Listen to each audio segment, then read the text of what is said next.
If I asked you what is glass made from, I assume many of you would automatically reply sand.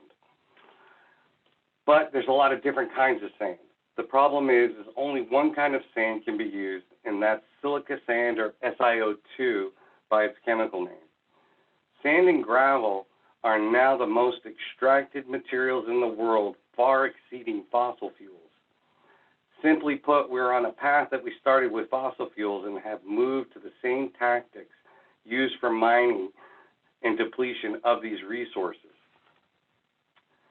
From a sustainability standpoint, glass is an excellent material for recycling and is made from natural resources, much like fossil fuel. The issue is how we use it the first time, and do we set ourselves up to have a circular product lifespan? We are not only using silica sand at an unsustainable rate, but we are also destroying our environment just getting to the sand. I've got a picture here. This is in Brisbane, Australia in 2010, back when they were mining for sand.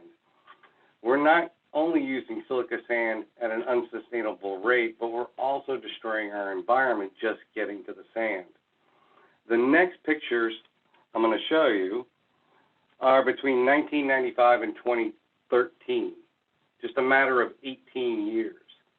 These two pictures are a river and lake just outside of Shanghai, China. Comparing the images from 95 to 2013, the agency showed how miners had widened channels, stripped the riverbanks, and dredged formerly shallow basins.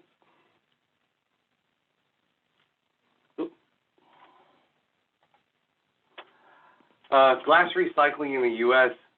has become broken and fragmented industry with local laws varying from state to state. If you look at the data above from 2000 to 2017, the world generated approximately 71 million tons of glass, but we only recycled about 18 million tons. Why did we only recycle about 25% of the glass we generated? States are cutting or canceling recycle pickup or significantly reducing what they will recycle. The recent ban from China has caused a domino effect all over the world. The University of Georgia has estimated that China's ban on imported recyclables will leave 111 million metric tons of trash from around the world with nowhere to go by 2030. But is it their fault? As an example, Little Rock, North Little Rock, and Sherwood in Arkansas, working together through the Regional Recycling and Waste Reduction District, they just signed a new contract with Waste Management that raises rates but as well eliminates glass starting as of April 2019. In addition, Polk County, which is between Orlando and Tampa, cite China officials as a reason for eliminating glass, magazines, and certain plastics from their local recycling program. What is an issue here is not China's fault. What it shows is we never really invested in real recycling. We invested in preparing and shipping our waste to someone else and making it easier for us. Ever wonder why people in general get away with just putting unrecyclable materials into the recycle bin? Our system was designed to not care and push the problem to someone else who now says, we've had enough.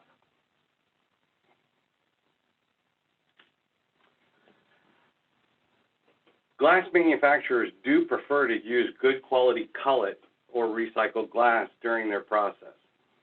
With the restrictions being placed on what is allowed and or canceling recycling, the level of quality of cullet has dropped significantly, as well as the amount available. At the same time, the price for recycled glass has gone up. The need is there not only by the converters, but as well by the customers and consumers of these goods. Glass is the only material we will discuss that is recycled by color as well. These colors are recyclable: amber, clear, green, and light pink. On the other hand, opal and any other color or mirrored glass is not recycled. One of the great things about glass is that it can be recycled basically endlessly with no loss in properties, and using recycled glass for new bottles or jars reduces the converter's carbon footprint tremendously. Glass has a high specific gravity when compared to plastic, paper, or bioresins, which equates to it being relatively heavier. Glass is also very strong. As a general rule of thumb, materials in general that are strong in one characteristic are usually very weak in an opposing material property. Glass is so strong in regards to flex modulus that in turn has low impact resistance. In other words, it is fragile and can shatter very easily because the material is so unflexible. Things to be considered when looking at glass. Glass in general must travel long distances from the factory of origin to the buyer, thus the weight and distance seriously cause a problem in reducing carbon emissions. Glass requires an enormous amount of energy to convert. Glass has a melting point of 2,700 degrees Fahrenheit. The energy used per container to convert is actually higher than aluminum or plastic. Aluminum melts at approximately 1,220 degrees Fahrenheit, and plastic in general is below 700 degrees.